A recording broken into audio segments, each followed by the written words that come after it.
청년이며 청년이었던 분들이 우리가 함께 앉아서 예배를 드리고 있습니다. 인생을 길게 놓고 보면 초반, 중반, 후반 이렇게 나눠볼 수 있겠고, 중반에는 아마도 청년이 들어가 있을 것입니다. 그래서 마치 청년은 뭔가 첫째와 막내 사이에 낀 둘째와 같은 존재다라고 생각이 듭니다. 성도 여러분, 이곳저곳에서 수고하는 청년들을 위해서 우리 기도와 사랑을 아낌없이 부어주는 여러분이 되기를 소망합니다. 그리고 저도 나이는 청년이니 기도 목록에 꼭 추가해 주셔가지고 기도를 해주시기를 부탁드리겠습니다. 네, 여러분께 질문 한두 가지를 먼저 드리고 설교를 한번 시작해 보려고 합니다. 여러분들의 이번 남은 2025년의 전망은 낙관적이십니까? 한 가지만 더 여쭤보겠습니다. 이번 남은 2025년의 전망은 희망적이십니까? 대답을 안 하셔도 괜찮습니다. 저는 희망적이냐, 낙관적이냐, 희망과 낙관, 낙관과 희망으로 여러분들에게 각각 두 가지의 질문을 드렸습니다. 사실 우리가 살면서 이 낙관과 이 희망은 이 두 단어는 혼용해서 사용하지 굳이 따로 분리해서 구별해서 쓰지는 않습니다.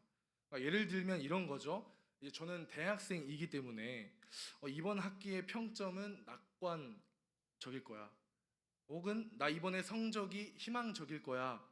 얼마든지 얘기는 할 수 있습니다. 왜냐하면 낙관도 희망도 미래에 대한 긍정적인 전망을 하고 있다는 면에서는 유사한 단어처럼 보이기 때문입니다. 그런데 이 희망이라는 이 희망의 신학의 저자 위르겐 몰트만 선생님은 이와 같은 두 단어를 혼용을 정확하게 구별해서 얘기를 하고 있습니다. 무슨 차이가 있을까요? 먼저 낙관은 이런 것입니다. 여러 가지 설명할 수 있지만 정말 쉽게 얘기하자면 이유가 있기 때문에 긍정적으로 전망할 때 우리는 그 상태를 낙관이라고 그럽니다. 예를 들어서 봅시다. 날씨가 요즘 좋아서 이번 주 목장 모임을 나들이로 나가서 한번 모임을 드려보자 라고 가정을 해봅시다. 근데 오늘 날씨를 봤는데 엄청 맑고 화창합니다. 그래서 이번 목장 모임 나들이는 날씨도 좋고 아마 좋은 나들이 모임이 될 것이다 라고 생각을 하는 것이 바로 낙관이라는 것이죠. 여러분, 낙관은 그럴 만한 이유가 있는 것입니다. 그리고 긍정적으로 생각하게 되는 이게 낙관이라는 것입니다. 하지만 희망은 다릅니다. 미래에 대한 긍정적인 전망이라는 면에서는 똑같아 보이지만 조금 전에 말씀드렸던 것처럼 낙관은 그럴 만한 이유가 있어서 긍정적인데 반해서 희망은 그렇지가 않습니다. 현재와 과거 그 어떤 상황을 살펴보고 긍정적으로 전망해 볼 만한 것이 아무것도 없음에도 불구하고 오히려 지금 모습만 놓고 보자면 낙담할 수밖에 없는 상황임에도 불구하고 외부로부터 오는 더 정확하게 말씀드리면 하나님께로부터 주어지는 약속이 있기 때문에 이 약속을 믿기 때문에 긍정할 수 있는, 전망할 수 있는 그것을 우리는 희망이라고 합니다. 희망이라고 부르는 것입니다. 그래서 성경 가운데 이 희망의 상징을 한 명 꼽아보라면 저는 아브라함을 꼽아보겠습니다. 어떻습니까? 시간이 지나면 지날수록 나이가 들어가면 들어갈수록 아브라함과 사라가 자식을 가질 수 없는 이 가능성은 점점 희박해져 가고 있습니다. 그러나 죽은 자를 살리시는 하나님, 없는 것으로부터 있는 것을 만드시는 하나님, 그 하나님의 약속이 아브라함에게 있었죠.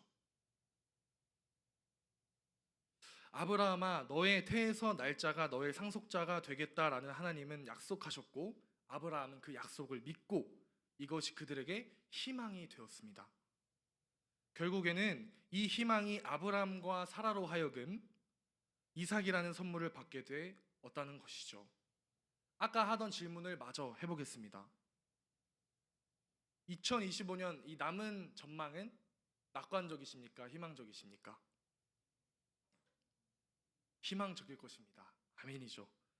간절히 바라기로는 우리 하나님께서 이번 남은 2025년도 이 학업과 취업, 자녀의 축복, 건강 모든 것들이 이 하나님 손 안에서 행해지기를 간절히 소망합니다. 네, 오늘 본문 말씀을 보겠습니다. 이사야 43장 말씀은 이 바벨론 포로기를 그 배경으로 하고 있습니다. 여러분, 우리나라가 일제 식민지로 몇 년 동안 우리가 있었을까요? 맞습니다. 36년이 되었고 한 35년 좀 참 길었습니다. 근데 이스라엘이 바벨론의 포로기로는 70년, 딱 2배입니다. 얼마나 길었을까요?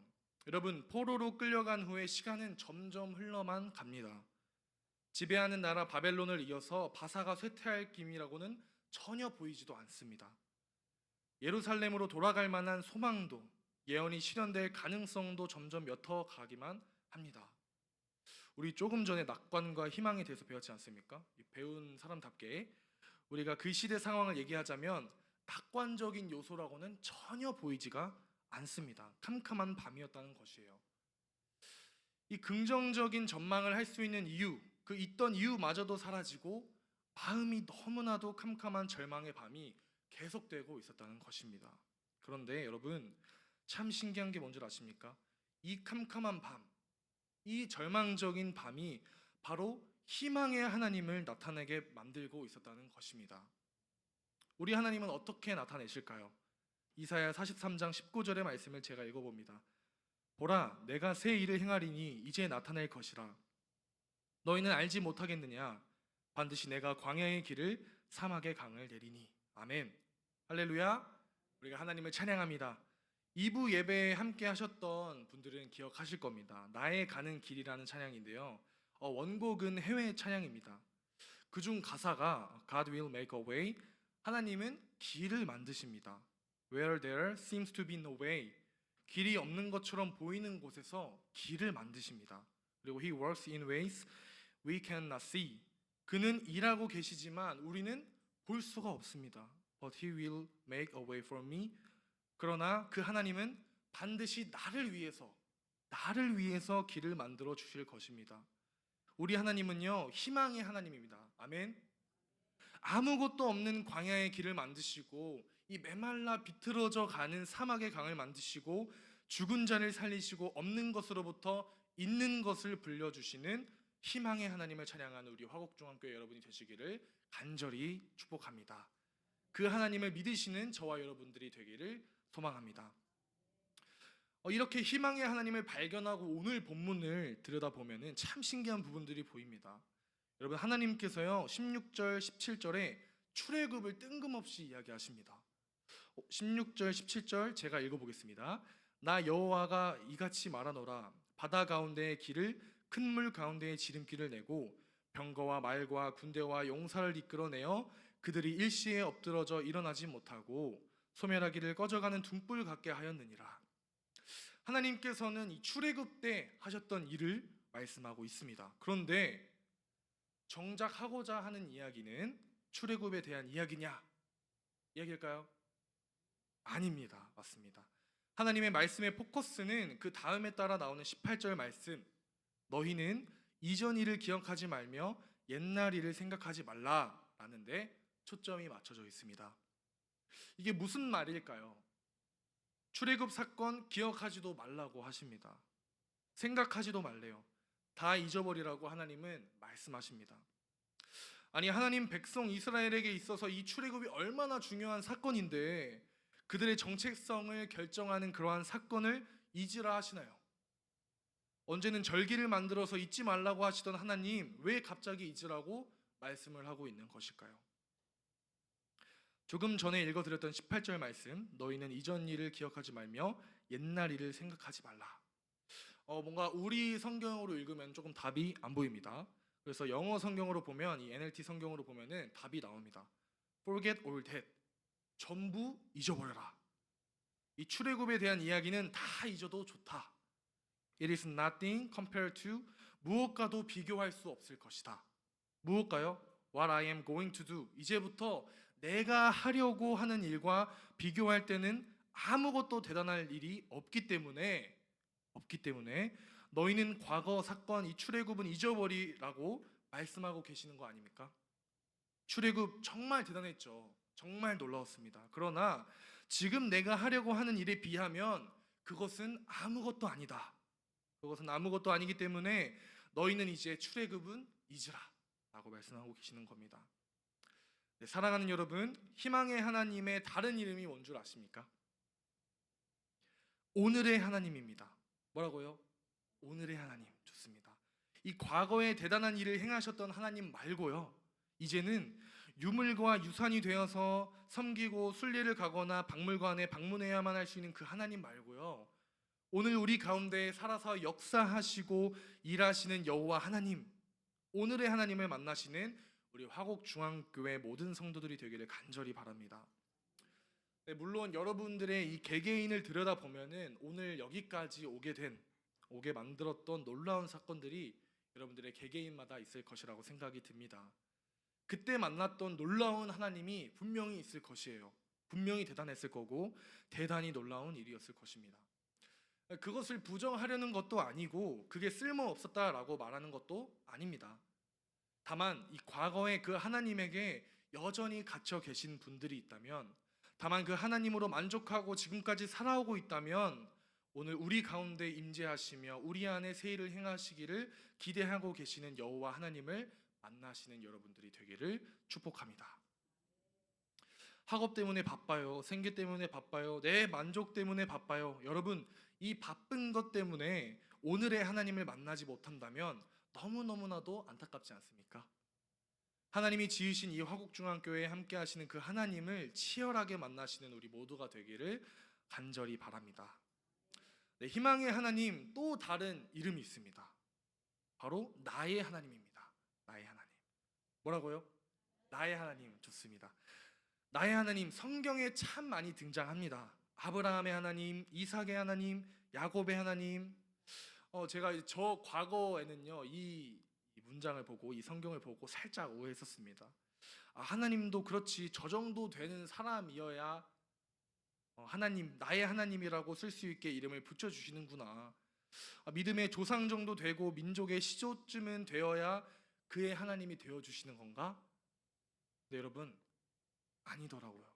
아브라함의 하나님, 이삭의 하나님, 야곱의 하나님이라는 말은 아브라함에게는 철저히 아브라함만의 하나님, 이삭에게는 철저히 이삭만의 하나님, 야곱에게는 철저히 야곱만의 하나님이 되어주셔서 야곱의 인생의 절제절명의 순간 이 야복강에서 만나 주시죠.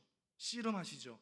응답해 주시죠. 그리고 그를 살려주셨던 야곱만의 하나님이 되어주셨다라는 것입니다. 사랑하는 여러분, 우리의 희망이 어디 있는 줄 아십니까? 아브라함의 하나님, 이삭의 하나님, 야곱의 하나님, 이 바로 나의 하나님, 나의 하나님이 되는 그것에 우리의 희망이 있는 줄 믿습니다. 왜 우리가 새로운 분이 교회에 오시게 되면 이런 질문 많이 하잖아요. 공식 질문이잖아요. 우리가 교회에 어떻게 오게 되셨나요? 라고 많이 물어보잖아요. 그래서 제가 많은 대답을 들어봤습니다.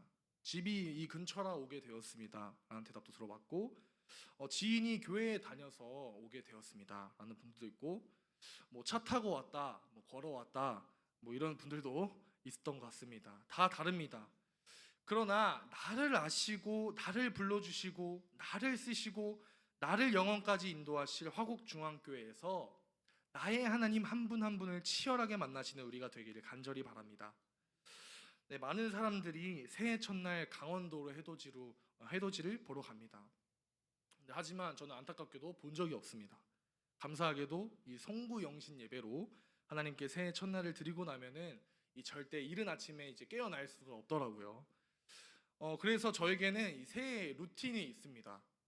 새해 첫날 아침에 눈을 뜨면은 이 유튜브에 검색해서 이 하나님이 창조하신 그 해가 올라오는 영상을 보고는 합니다. 또한 요즘에 유튜브로 정말 멋지게 촬영된 해돋이 영상이 많잖아요. 저는 그런 영상을 보면서 마음속으로 와, 진짜 아름답다 하며 감탄하곤 합니다. 그리고 그 해돋이 영상을 보고 나면은 저만 그런지 모르겠는데 그 알고리즘에 태양 관련된 과학 영상이 뜹니다. 그중 제가 좋아하는 과학 유튜버가 한 명이 있는데 그분의 영상 중에 제 마음을 멈추게 한 문장이 하나가 있었습니다. 바로 이 말입니다. 태양은 그 자리에 있습니다. 처음에는 뭔가 단순한 문장처럼 들렸어요. 근데 그 말이 자꾸 제 마음속에 맴도는 것입니다. 우리가 매일 해가 뜬다, 해가 진다 라고 말은 하지만 사실 태양은 늘 그 자리에 있었던 것이에요. 움직인 건 우리가 탄 지구였고 돌아선 건 우리의 시선이었고 바뀐 건 우리의 위치였을 뿐입니다. 저는 이제 한국 나이로 23살인데 그러니까 저는 제 인생에서 지금까지 8,395번 정도 해를 본 셈입니다. 그런데 놀라운 건 그 8,000번이 넘는 해가 매일 아침 한치도 어긋나지 않고 그 자리에 있었다라는 사실이에요. 해는 내가 보는 날이든지 내가 보고 싶지 않은 날이든지 그 많은 날이든지 어김없이 그 자리에 떠올랐다는 것입니다. 비가 오고 있어도 구름이 가로막혀 있어도 눈이 와도 태풍이 몰아치는 날에도 어김없이 해는 저 자리에서부터 붉게 떠올랐겠구나. 내가 몰랐을 뿐 우리가 몰랐을 뿐 해는 여전히 그 자리를 지키고 있었구나 느껴지더라고요. 직업병입니다. 그래서 야곱이 생각났습니다. 야곱이 생각났는데 아버지를 속이고 형에서 피해서 외삼촌 라반의 집으로 가고 있을 때 이 베델에서 돌베개에 자고 있었습니다. 꿈에서 하나님을 만나고 나서 깬 그 순간 그의 첫 마디가 뭐였습니까? 여호와께서 과연 여기 계시거늘 내가 알지 못했구나. 가족들에게 버림받은 줄 알았겠죠. 그렇게 쫓겨가는 자식, 하나님도 자기를 버렸을까 생각했을지도 몰라요. 그러나 야곱이 발견하지 못했을 뿐 여호와 하나님은 언제나 야곱과 함께하고 계셨습니다. 할렐루야, 아멘입니다. 내가 어디로 가든지 야곱이 어느 경로로 가든지 간에 하나님은 그와 동행하고 계셔 주셨다는 것입니다.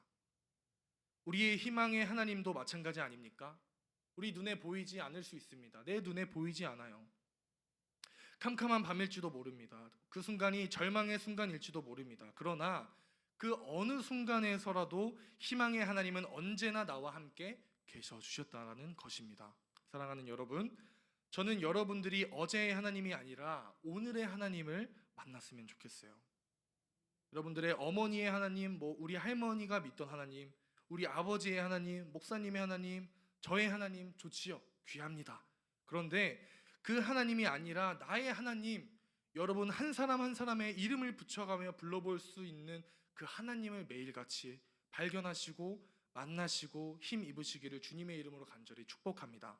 왜냐하면 그 희망의 하나님을 만나면 그 희망의 빛을 우리에게 비춰주시거든요. 오늘 원로 목사님께서 이 운전자가 없는 자동차를 타보시고 또 AI, 또 로봇 등 우리의 일을 대체하는 산업이 크게 발전하고 있다라는 말씀을 해주셨습니다.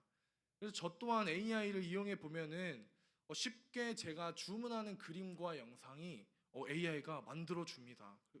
그런데 어제 문득 이런 생각이 들었습니다. 뭔가 이렇게 AI에게 물어보고 싶다는 생각이 들었습니다. 전 세계 통틀어서 너가 선생으로 스승으로 삼고 싶은 인물은 누구야? 라고 제가 물어봤어요. 혹시 다음 사진 한번 넘겨주시겠어요? 네, 진짜 했습니다. 진짜 물어봤습니다. 네, 물어봤는데 그러자 이 AI는 예수, 부처, 간디, 마더 테레사 이 4명의 인물을 말하고 있습니다. 이제 예수님이 가장 먼저 나왔다는 것에서 약간 자부심을 한번 느끼고 어깨가 한번 으쓱하고 그 훌륭하다던 AI에게 좀 집착을 해봤습니다. 제가 이들 중 한 명만 고른다면, 이라고 제가 질문했더니 그러자 AI가 이렇게 말합니다. 딱 한 명만 선택해야 한다면 나는 예수를 스승으로 삼을 거예요. 예수는 사랑 그 자체였기 때문에 나는 주저없이 예수를 선택할 거예요. 라고 말하고 있습니다. 저기 밑에 있는데 그렇게 말을 하는 거예요. 여러분, 예수 그리스도는 우리에게 희망을 주신 분입니다. 뭔가 인격도 없는 AI가 이렇게 말을 하는데 뭔가 반성을 하게 되고 뭔가 뭉클하게 되더라고요. 또한 반성을 하게 됩니다. 빛으로 오신 예수님을 만나는 여러분이 되시기를 간절히 축복합니다. 네, 희망을 가진 선교사 한 분을 아시겠지만 한 분을 소개드리며 말씀을 마무리하려고 합니다. 1956년 미국의 한 젊은 선교사 짐 엘리엇은 이 에콰도르의 정글 깊은 곳, 이 외부 문명과 철저히 단절된 와오다니 부족에게 복음을 전하기 위해 사역을 시작했습니다. 이 부족은 외부인을 향해서 매우 공격적이었고 아무도 그들에게 접근하지 못하는 상태였습니다. 그래서 짐과 동료 선교사 4명은 조심스럽게 접촉을 시도하다가 안타깝게도 부족원들의 공격을 받아 모두 순교하게 되었습니다. 여러분들, 이들에게 희망이 있어 보이십니까?